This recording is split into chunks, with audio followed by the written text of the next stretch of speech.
There are lots of mistakes that first-time cruisers or really anybody can make on a cruise ship, so how do you get around those problems if you run into them? I've got the ways to overcome these common cruise ship mistakes up next.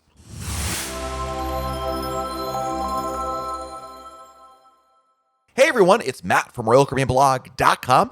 Anyone who's gone on a cruise has likely encountered a problem that, in hindsight, probably could have been avoided. Not all mistakes you make on a cruise ship are epic disasters by any means, but running into an issue can put a damper on your day and leave you a bit frustrated. Unfortunately, mistakes happen. The challenge is knowing what to do when you encounter these problems and then adjust to overcome them easily. So today, I've got 10 common mistakes that cruisers encounter and how to make it all better. Let's start off with number 1, no plans for what to do in port. Ideally, you'd have done a little bit of research into the port of call you'll be visiting on your cruise to learn about what the popular things are to do there and which shore excursion might give you the best value. But if you skip that step and you're on a cruise ship without a clue what to do in the port you're about to visit, all hope is not lost. Now, this might be a good opportunity to purchase the internet package on board because 10 minutes of Googling around could at least point you in the right direction. If the weather looks nice, maybe search for the best beach to visit on the internet. Or if your crew wants to explore the city, look up the best bars, museums, and maybe even a spot for lunch. You can also talk to crew members on board. Many crew members on board have been to these ports like a bazillion times. So maybe strike up a conversation with your stateroom attendant or waiter and ask them for their recommendations. And if all else fails, you could head down to the shore excursion desk to see what tours are still available to book. There may be a line, so be sure to look for a pamphlet that has all the tours available on the desk, so that way you can look over it while you're waiting to speak to somebody. Next up is burnout. Believe it or not, there are some people who think you'll be bored on a cruise because there's not enough to do. The reality is there's a ton to do on a cruise, and actually it's very easy to start overdoing it all. Burning the candle on both ends, as they say, is the euphemism for waking up early to get the party started and then staying up late so you don't miss a thing. Now, trying to do it all can lead to frustration instead of fun, especially if not everyone in your group is on the same wavelength as you. It's nearly impossible to do every single activity on a single sailing, so your best bet is to prioritize the must-do activities on board and then come back for another sailing later to do more. Lots of people have had amazing cruise experiences by sleeping in, relaxing by the pool, or otherwise taking it easy. No one said a fabulous vacation can only be one where you're hiking, ATVing, and running around for 7 days straight. The next mistake that you can avoid is no cash. Well, assuming you, of course, have cash to your name, that is. While Royal Caribbean is cashless on board, you will need cash in the ports you're visiting. As someone who relies heavily on credit cards at home, I know from firsthand experience it's easy to forget that you need cash until it's too late. Now, Royal Caribbean provides 2 easy ways to get cash on board. The ATM machine on board, usually near guest services, and of course, down in the casino. Depending on how much you're taking out, one of these options can be cheaper than the other. The ATM will hit you with a fee, and likely your bank as well, whereas the casino will hit you with a 5% convenience fee. What happens if you look up your SeaPass account and yikes, there's something on there that you don't expect, or it's the wrong amount, some sort of a billing discrepancy? Whether your gratuities are being charged after you prepaid them already, your stateroom is missing something you ordered, or something else is just not what you expected, don't lose your cool trying to sort it out. While many times these issues can easily be resolved through the trip to guest services, don't forget your travel agent is still available to assist. One of the many reasons I love using a good travel agent is because they can provide services before and during the cruise. If there's a billing issue, a quick email or call if you have Wi-Fi calling to your travel agent can sort out some of these issues. If you're staying in a suite, don't forget the suite concierge can also assist with you and also bypass the guest relations line. But try to take care of these before the end of the cruise. A really common mistake on top of this is to go to the guest services on the last day of the cruise, look over your bill, and then there's a ginormous amount of people waiting for you as well. So yeah, don't do that. The next mistake you can overcome is food services being slow in the dining room. If you're in the main dining room or even especially a restaurant, and it just seems to be taking too much time for anything, really, you don't need to just deal with it.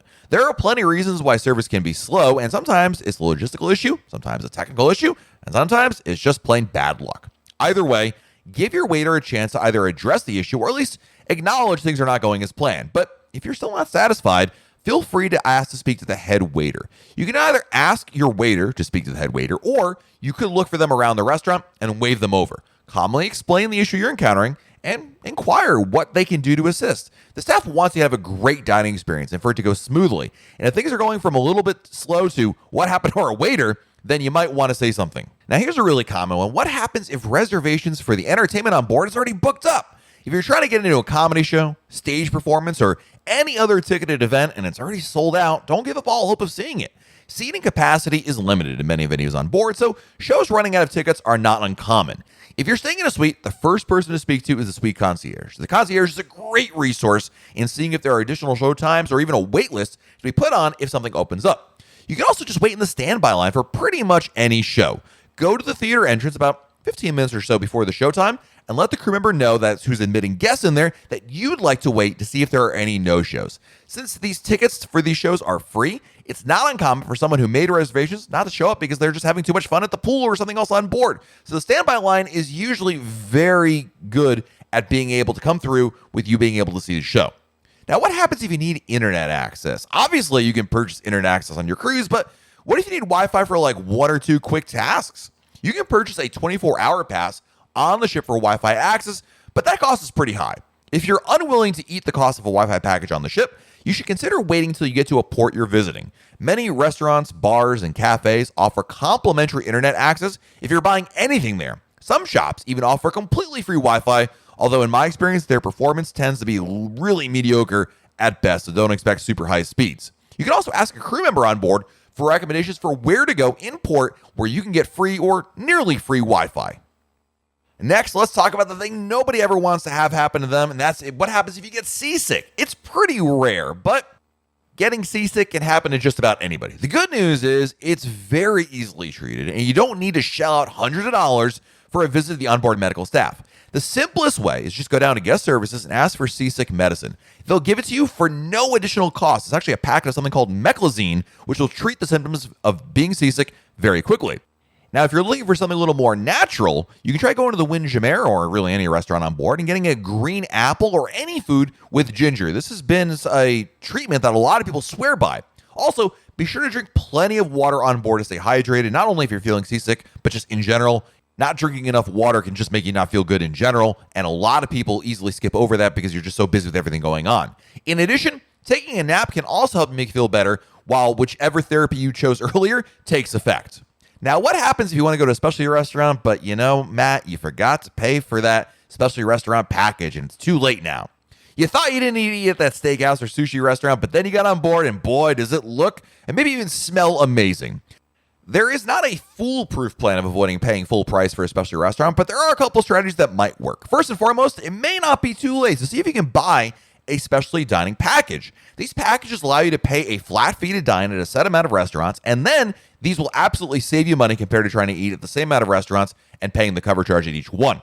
Another strategy, and this is one of my favorite ones actually, is to keep an eye out in public areas for waiters that are walking around the ship to get new reservations. These crew members are usually easy to spot because they're dressed in their restaurant costume, outfit, and they're holding a menu, and their job is to walk around and try to drum up reservations. If you spot any of these guys or gals, kindly ask them if there's any discount if you sign up to eat at the restaurant right in there. Often, they can sweeten the deal if you're going to commit to the restaurant on the spot, and most likely that exact day. And the last way to overcome an easy mistake is related to the drink package. I love drink packages. A lot of people do as well. So if you bought an unlimited drink package, here are some easy ways to maximize the value by doing a couple of easy things. Number one, always ask for a bottle of water with your drink order. Even if you aren't thirsty for water, you can always get a bottle of water with your drink order. So you order a beer, you order a cocktail, ask for a bottle of water to go with it. Bring that bottle back to your stateroom and then start stacking them up in your cabin. So that way, when you go on shore excursions later on, you don't have to pay for water off the ship. How about also specifying the brand of liquor? When you order a cocktail or a mixed drink, ask for the brand of liquor to use. So when you're ordering a Bloody Mary, don't just say, "Can I get a Bloody Mary, please?" Ask for Bloody Mary with Tito's or Bloody Mary with Grey Goose vodka. This avoids you getting just the well liquor and not the higher stuff, which you're entitled to get at no additional cost.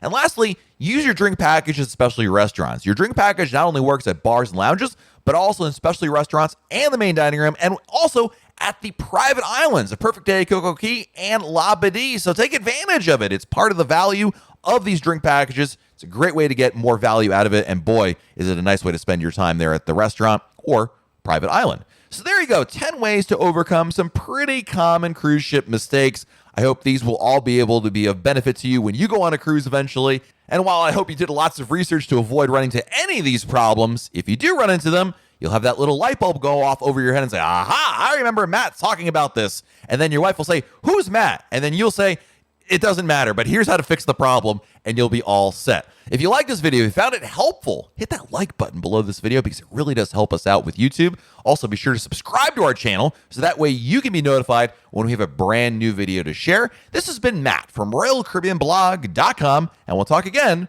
real soon.